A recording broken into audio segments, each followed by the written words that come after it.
कैलासवासी मारोतराव शिंदे तलाव येथील बंद पडलेल्या फिल्टरेशन प्लांट प्रकरणी राष्ट्रवादीचे निवेदन, प्रशासनाकडून सकारात्मक प्रतिसाद, लवकरच आदेशाचे आश्वासन.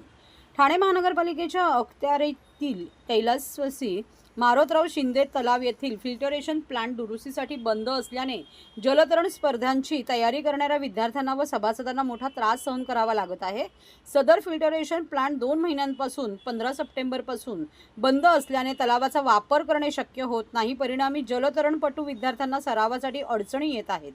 राष्ट्रवादी युवक काँग्रेस शरदचंद्र पवार पक्षाचे ठाणे जिल्हा कार्याध्यक्ष श्री राजेश सुरेश कदम यांनी या गंभीर समस्येकडे महानगरपालिका प्रशासनाचे लक्ष वेधले आहे. जलतरणपटू विद्यार्थ्यांच्या स्पर्धांच्या तयारीसाठी होणारा खोळंबा आणि त्यांना होणारा त्रास दूर करावा अशी मागणी या निवेदनातून करण्यात आली आहे.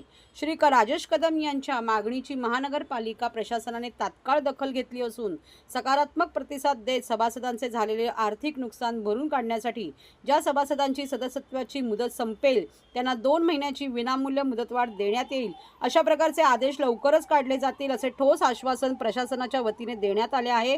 प्रशासनाच्या या आश्वासनामुळे सर्व सभासदांना आणि जलतरणपटूंच्या पालकांना मोठा दिलासा मिळाला आहे.